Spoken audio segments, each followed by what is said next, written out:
दोस्तों, प्रभु यीशु मसीह में आप सभी को जय मसीह की। और मैं रुपेश भारद्वाज आज 20 नवंबर की शाम आप सभी का मैं डेली बाइबल न्यूज़ में स्वागत करता हूं। और आज हम फिर परमेश्वर के रहस्यमय और अद्भुत वचन के सफ़र में जाएंगे। तो मेरे दोस्तों, और आज का हेडिंग है जो बड़े मज़ेदार है, आपको सुन के भी बड़ा मज़ा आएगा। तुम्हारा परिश्रम व्यर्थ होगा। कहने का तात्पर्य ये है कि इसका उल्टा आप समझें। और जानते हैं कि मेरे को उल्टा हेडिंग देने की आदत है ताकि आप लोग इसको पढ़ के जानने की इच्छा रखें कि ऐसा क्या है भाई कि तुम्हारा परिश्रम व्यर्थ होगा। तो मतलब क्या है कहने का तुम्हारा मतलब, ये सब कम से कम मन में ये सोच के आप मेरा वीडियो देखें।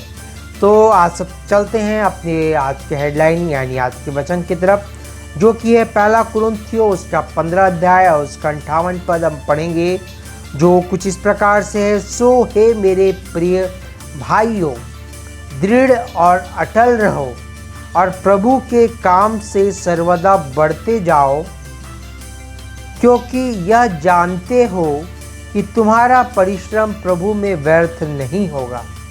आप प्रभु में जो भी काम करें, जो भी काम आप परमेश्वर को पहले रख के करें, परमेश्वर को प्राथमिकता देकर करें या प्रार्थना से प्रारंभ करें, उस काम को जब आप करें, उसमें परिश्रम करें, तो आपका परिश्रम कभी व्यर्थ नहीं होगा, बल्कि उसमें आपका जो परिश्रम है उसमें आपकी ग्रोथ होगी।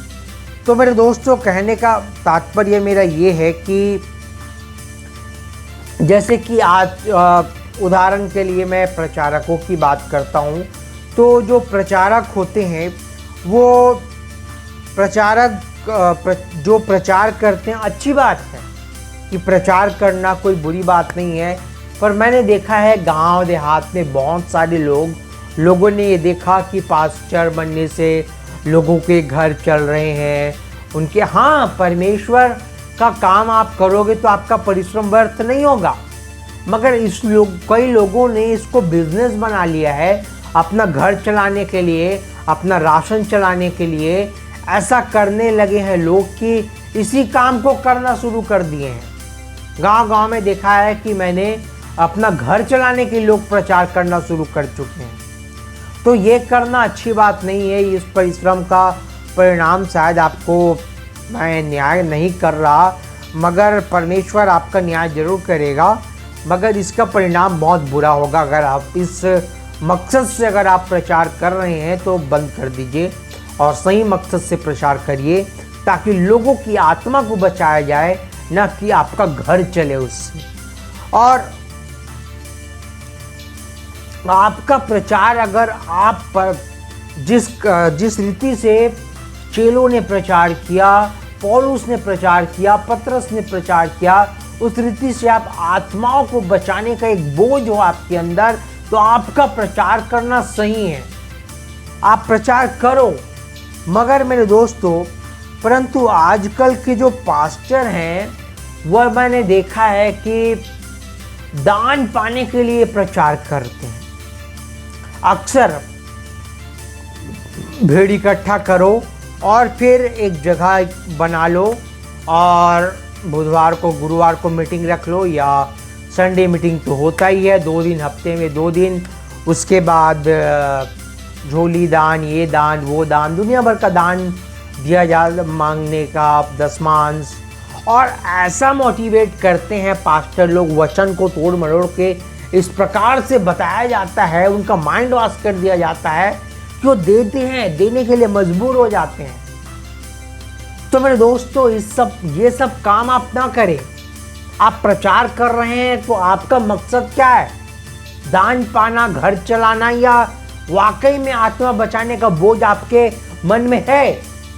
और अगर है तो आप सही ढंग से प्रचार करें, आपका परिश्रम का फल परमेश्वर आपको जरूर देगा, वरना इसका परिणाम आपको बहुत बुरा भुगतना पड़ेगा। और यदि ऐसा कोई प्रचारक मेरे नजरों में आ गया तो वो तो गया, फिर उसको मैं तो नहीं छोड़ूंगा। परमेश्वर बाद में न्याय होगा, मगर मैं उसको नहीं छोड़ूंगा, क्योंकि वो गलत चीज कर रहा है, वो गलत काम है। वचनों के विरुद्ध काम कर रहा है। वो वचन कहीं पे नहीं कहता। यीशु मसीह ने कहां पे कहा दान मांगा क्या? एक जगह यीशु मसीह ने अगर कहा हो कि दान दो करके तो मैं मान जाऊंगा। यीशु मसीह ने अपने मुंह से पूरे बाइबल में आप ढूंढ के बता दो नया नियम में कि यीशु मसीह ने कहीं पर भी दान मांगा हो जहां पे वो प्रचार करने गया हो? कहीं पर भी नहीं कहा उसने सिर्फ मन फिराव का प्रचार किया। आपको भी सिर्फ वही करना है। तो दोस्तों,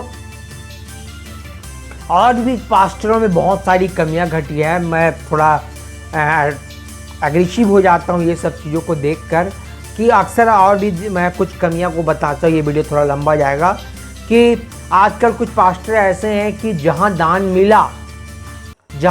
मिला वहां जाते हैं, और जहां दान मिला जहां नहीं मिला वहां नहीं जाते हैं।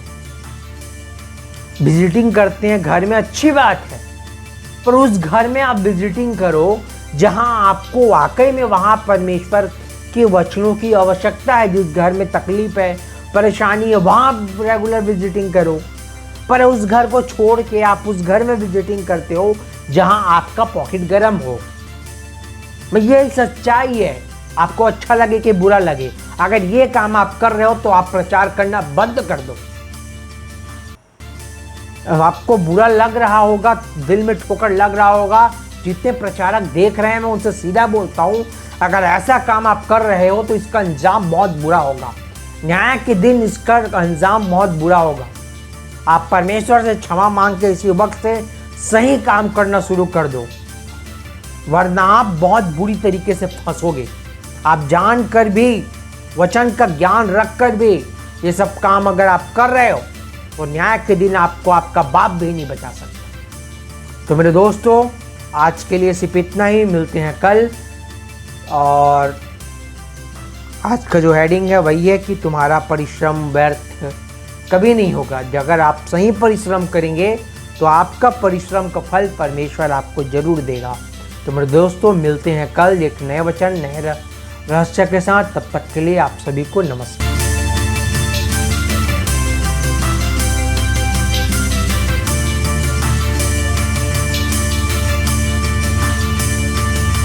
इसी तरह और भी हमारे भारत देश के लिए बड़े बड़े प्रोजेक्ट हैं, जिसके लिए यदि परमेश्वर पिता आपके मन को उभारता है तो आप अपनी आर्थिक सहायता राशि दे सकते हैं। आप डायरेक्ट हमारे बैंक अकाउंट में डाल सकते हैं और UPI के जरिए भी आप अपनी मदद राशि डाल सकते हैं। नीचे दिए गए QR कोड को स्कैन करके, अन्यथा डिस्क्रिप्शन में दिए वेबसाइट के लिंक को क्लिक करके भी आप अपनी मदद राशि दे सकते हैं। धन्यवाद।